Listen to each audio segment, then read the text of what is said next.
Salut! Bienvenue pour cette nouvelle vidéo où nous allons parler d'un pays fantastique et merveilleux. Encore. Et aujourd'hui, accrochez-vous parce que je vais parler d'un pays que peut-être beaucoup d'entre vous connaissent très très bien, la Côte d'Ivoire. Disons que c'était soit ça, soit Vincent les Grenadines, donc c'est mieux la Côte d'Ivoire. Et comme je sais que pour beaucoup d'entre vous, il s'agit d'un pays important, je me dois de faire une vidéo de qualité.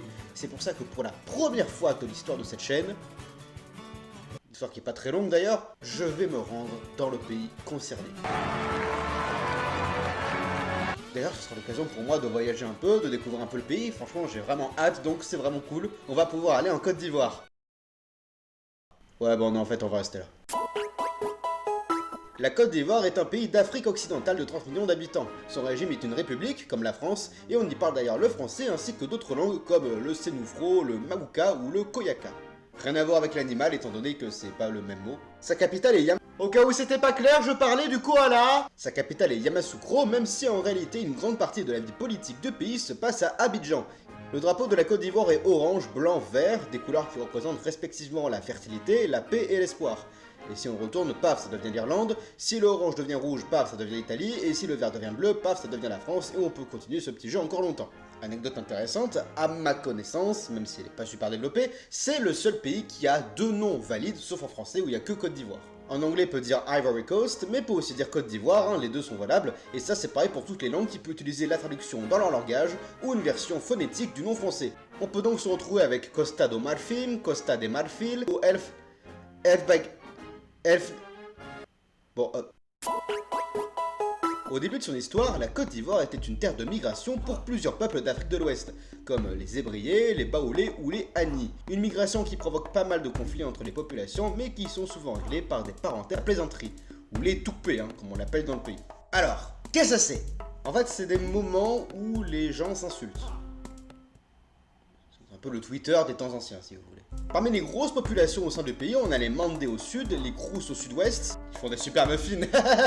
Ça suffit. Ou les Sénoufos au nord-ouest. Les populations s'organisent sans utiliser le concept de propriété privée, et la culture de ces peuples était surtout orale et théâtrale.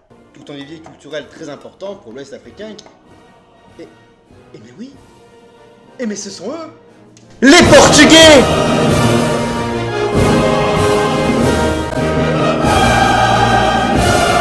C'est en 1470 que les Portugais arrivent sur le littoral ivoirien et y resteront pendant un siècle. Ils y seront d'ailleurs les seuls Européens avant d'être rejoints par les Hollandais, les Anglais et les Français, littéralement the place to be. Sauf que pas vraiment parce que les Européens n'y restent pas, considérant que la côte n'est pas franchement accueillante et même un peu dangereuse géographiquement parlant. Pas accueillant, dangereux et il y a plein d'Anglais et de Hollandais. Est-ce que ça empêchait les Français de construire Paris ? Non! Et c'est pour ça que les Français s'y installeront en 1701 avec le Fort Saint-Louis et y resteront pendant 4 ans. Les Français considéraient que s'y installer n'était pas forcément rentable, mais retenteront l'expérience quelques années plus tard, intéressés par le trafic de l'or, et s'installeront à Assigny. Au début, les relations sont avant tout commerciales, par exemple avec l'or et surtout l'ivoire qui donnera son nom au pays. Mais les relations commencent à se compliquer avec les Européens et les populations locales. Déjà, le commerce des esclaves donne pas forcément une très bonne image des Européens, bizarrement, hein, et en plus ça ramène aussi des maladies et entraîne une baisse de la natalité. Ce qui est dommage, hein, parce qu'on est quand même en 1701 à l'époque. Normalement, on devrait savoir que quand on arrive dans un pays qui n'est pas le nôtre, on ramène nos maladies, on commence à faire de la merde, voilà. Alors, on le sait, mais on s'en fout. Alors que le commerce entre les Européens et la Côte d'Ivoire se développe, la France commence peu à peu à s'installer sur le territoire sans qu'on lui ait rien demandé, ce qui énerve énormément les locaux, et cette implantation française a une seule motivation, énerver les Anglais. Une motivation qui, en soi, se suffit à elle-même. Les Anglais très présents en Afrique jouissaient de cette présence en récoltant les produits locaux qui faisaient la richesse du territoire. Évidemment pour son propre compte. Et si les Anglais le font, bah y a pas de raison que les Français le fassent pas aussi. La colonisation française, c'était avant tout pour contrer l'émergence anglaise sur le continent africain, alors que la France venait de perdre la bataille de 1870. La colonisation devait permettre un retour sur investissement, notamment en matière économique et militaire. Et c'est pour ça qu'en 1883, la Côte d'Ivoire est proclamée colonie française. Et c'est à partir de là que ça commence vraiment à puer. Alors déjà que les locaux en avaient franchement marre des Européens qui les traitaient hyper mal, voilà qu'en plus le pays leur appartient. Donc la situation est hyper tendue et la colonisation est à peine proclamée que des mouvements de résistance vont être lancés contre l'armée française. Avec à leur tête des leaders comme Samori Touré, empereur de Ouassoulou, mais aucune de ces actions ne parvient à faire reculer la France. Au même moment, l'armée française organise le nouveau fonctionnement du pays avec un service militaire obligatoire, la création d'un code de l'indigénat et la prestation gratuite du travail. En français normal, ça veut dire travail forcé. Autant dire que ça n'a pas franchement aidé à la réputation de la France, ni même à améliorer les relations entre les Européens et les locaux. Européens qu'on peut appeler colonisateurs maintenant. Dans les territoires des abbés, des BT ou des lobbies, il y a encore une grosse résistance contre le colonialisme qui va durer même après la fin de la Première Guerre mondiale. La Côte d'Ivoire est le pays qui a le plus longtemps résisté à la colonisation française jusqu'en 1920 où tous les rebelles ont été arrêtés et tués. Mais cette résistance sera relancée quelques années plus tard pendant la crise économique des années 30 et après la Seconde Guerre mondiale durant laquelle les Ivoiriens ont participé à l'effort de guerre. On ne parle plus d'empire colonial français mais d'union française et les territoires coloniaux sont appelés territoires d'outre-mer et ont droit d'envoyer des députés à l'Assemblée nationale. Et le premier député de la Côte d'Ivoire c'est Félix Houphouët-Boigny. Et ce sera aussi le seul.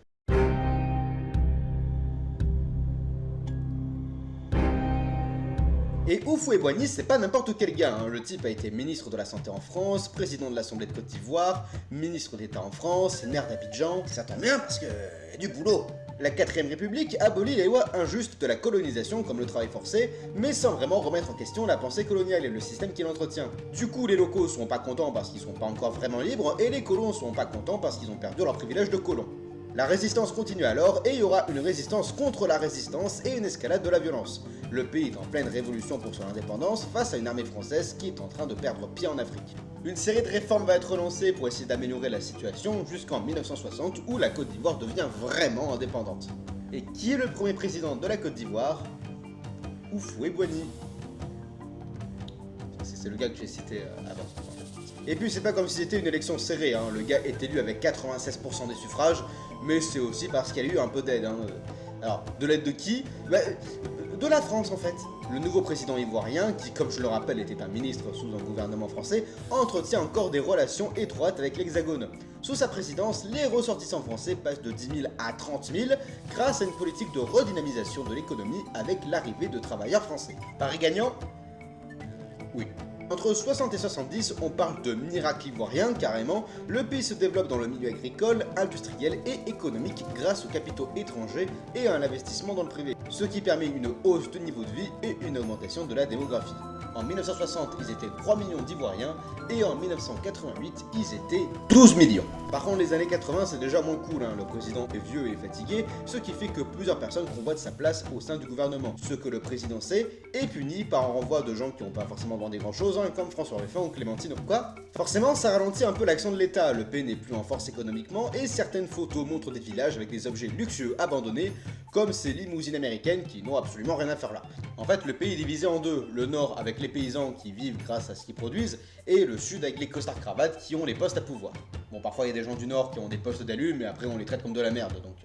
Mais un nouveau Premier ministre, Alassane Ouattara, va changer la donne. Déjà, le gars vient du Nord et il est Premier ministre, alors que normalement il n'a pas à être là. C'est un peu comme si un parti minoritaire pouvait avoir un de ses membres Premier ministre. Ce serait complètement idiot, vous trouvez pas? Malheureusement, le président Houphouët meurt en 1995. Et là... Henri Konan Bédier gagne la présidentielle et puis coup d'état. Robert Gaye prend le pouvoir puis il est assassiné. Gbagbo prend le pouvoir puis après il y a une guerre civile dans le pays menée par le groupe DFN, des Air Force Nouvelles, hein, qu'on soit bien clair. Plein de pays africains et la France au milieu aussi, hein, bizarrement, essaient de trouver une sortie de la crise. Ils n'y arrivent pas et en 2010, Gbagbo et Ouattara déclarent qu'ils ont tous les deux gagné l'élection. Gbagbo est désigné vainqueur par le Conseil constitutionnel et le chef de l'armée, tandis que Ouattara est déclaré vainqueur par le Premier ministre et la commission électorale. Le pays a donc deux présidents qui peuvent pas s'encadrer et qui essaient de montrer qu'ils ont plus gagné que l'autre, alors qu'en vrai personne n'a gagné et c'est Michel Barnier qui est Premier ministre. Puis Bayrou aussi. Guerre civile, le camp Ouattara gagne, il est élu président en 2015 ou réélu, je sais pas, et encore aujourd'hui c'est lui le président. Ah, la partie politique de la vidéo va être... marrante. La Côte d'Ivoire borde l'océan Atlantique sur 520 km sur la partie nord-ouest de l'Afrique. Et d'ailleurs, à la plage, c'est un peu tout ce qu'il y a parce que le pays est assez plat en vérité. Donc si vous aimez les montagnes pour faire des belles randonnées en se brisant les genoux sur des rochers pointus, et bah désolé, mais il faut aller voir ailleurs. Il y a bien le mont Nimba qui culmine aux alentours des 2000 mètres, mais c'est tout ce qu'on a. Abidjan par exemple, c'est une ville avec un haut taux d'humidité et de fortes pluies entre juillet et octobre. Abidjan qui est d'ailleurs la plus grande ville avec ses 5 millions d'habitants. Yamoussoukro n'est que la 7ème ville en termes de nombre d'habitants et pourtant c'est la capitale. Alors pourquoi? Pour 3 raisons. La première c'est qu'elle est au centre du pays, la deuxième c'est parce que les autres ont été désignés par le pouvoir colonisateur, et la troisième raison, et un peu d'ailleurs la seule vraie raison, c'est que c'est la ville natale du président Houphouët-Boigny et qu'il a fait un peu ce qu'il voulait. Pour nous, c'est un peu comme si c'était Amiens la capitale. C'est horrible. Avec ses 300 000 habitants, la ville a quand même quelques infrastructures comme des piscines olympiques, une université, des hôpitaux. Hôpitaux qui ne fournissent aucun médicament d'ailleurs. Hein. Si tu viens, il faut avoir ton Doliprane, ton Advil ou ton mercurochrome. Mercurochrome, le pansement des héros. En plus, Yamoussoukro n'a aucune vraie institution nationale. Mercurochrome, le pansement des héros. Ce qui fait que tout ce qui se passe de vraiment important dans le pays, ça se passe à Abidjan. Mercurochrome, le pansement... Stop! Mais parlons un peu de la faune et de la flore. Du moins ce qu'il en reste. Avant l'indépendance, la superficie des forêts du pays s'étendait sur 16 millions de kilomètres. Aujourd'hui, c'est 3 millions. La déforestation est causée par l'homme pour la production du cacao dont la Côte d'Ivoire est le premier exportateur. Pareil pour les éléphants, animal emblématique du pays, qui a longtemps été chassé pour l'ivoire de ses défenses, et qui aujourd'hui vit surtout en zone protégée ou dans des parcs nationaux, qui sont d'ailleurs très nombreux dans le pays. Le pays abrite aussi des antilopes, des panthères, des lions, des petits pangolins rigolos, ou ces saloperies d'hippopotames. Hein. On croit que c'est gentil, que c'est rigolo, sauf que non! L'hippopotame il te détruit! Tu crois que c'est vraiment bête, mais mon gars, ce truc il te voit, il te charge du haut de ses 1 million de tonnes de graisse pour t'anéantir ta gueule! Et avec sa grande bouche là, un coup de chicot, il te croque ta tête comme si c'était une olive! Tu crois que c'est cool comme animal? Non! C'est super dangereux! Et comme il vaut mieux prévenir que guérir, je me vois dans l'obligation de vous montrer une image d'attaque d'hippopotame.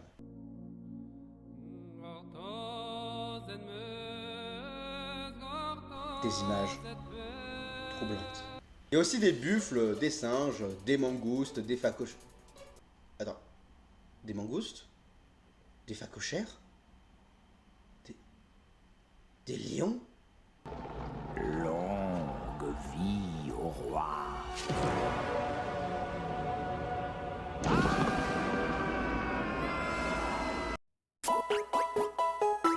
La religion principale du pays est l'islam avec 42% et le christianisme avec près de 40%.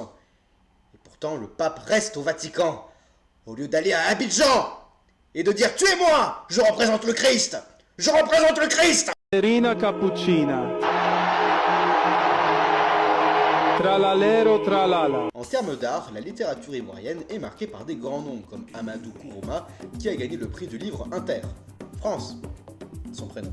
Akeloba et Bernard Dadier sont aussi des grands noms de la littérature, mais tous ces gens sont morts, comme le pape! Et aujourd'hui, on parle surtout d'autrices comme Tanella Bodi ou Véronique Tadjo.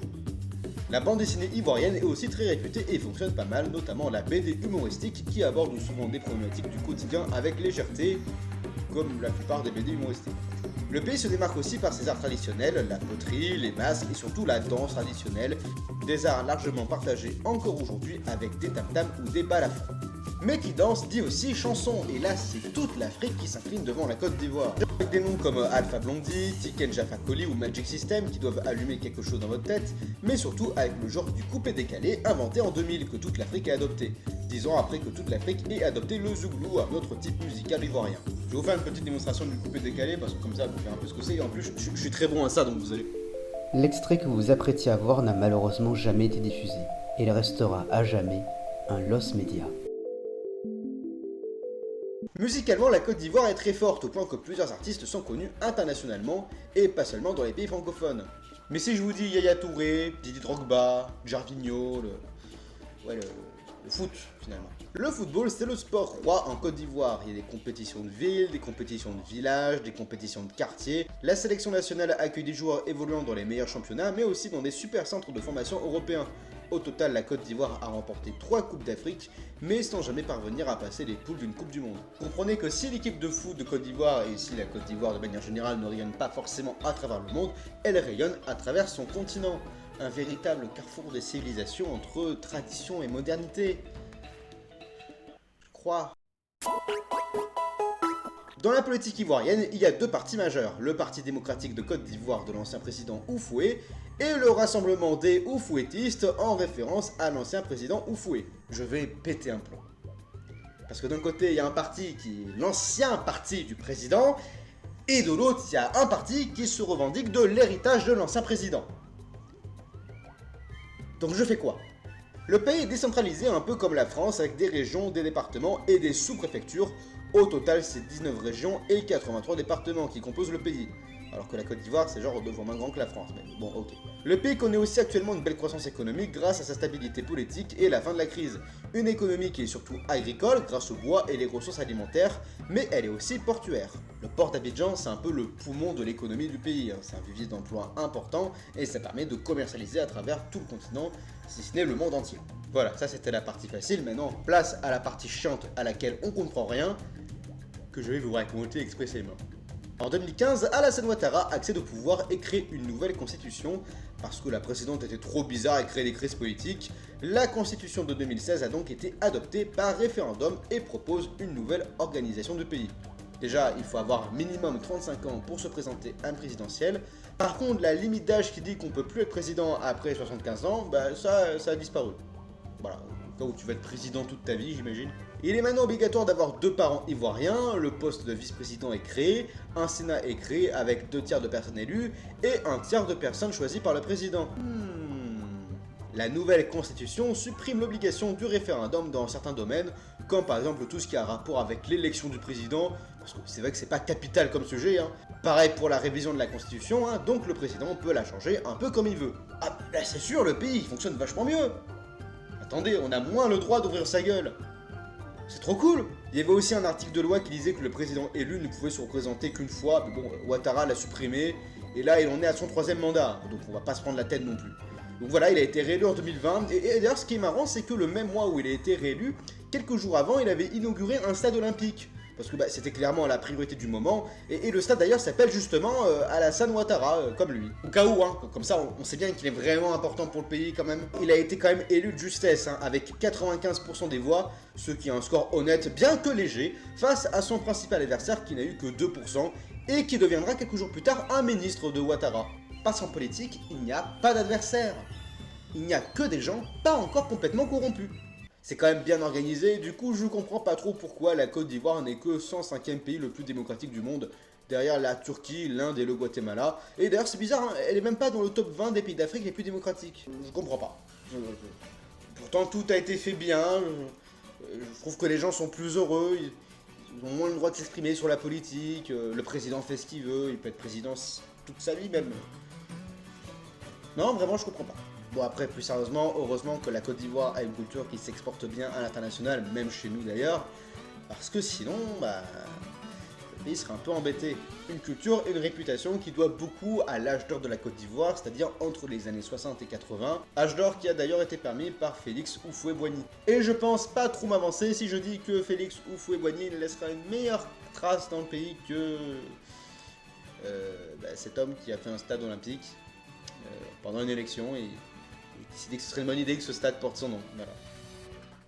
Ouais, Alassane Ouattara, je pense pas que ce soit le meilleur président de la Côte d'Ivoire, si je peux me permettre. Après, il manque pas grand chose pour que la Côte d'Ivoire soit un pays qui soit vraiment beaucoup plus influent sur la scène internationale et même sur la scène africaine. Il y a des pays qui le sont déjà beaucoup, comme l'Égypte, l'Afrique du Sud ou même le Nigeria, mais la Côte d'Ivoire pourrait être beaucoup plus que ce qu'elle est actuellement. Il suffirait juste qu'il y ait un gouvernement peut-être un peu moins corrompu et peut-être plus démocratique. Tout ça pour dire que la Côte d'Ivoire c'est un chouette pays, mais il serait sûrement beaucoup plus chouette s'il y avait un président qui essayait vraiment de faire des trucs utiles et pas juste faire des trucs que pour lui quoi. Un peu comme nous en fait. Mercure au chrome, le pincement des...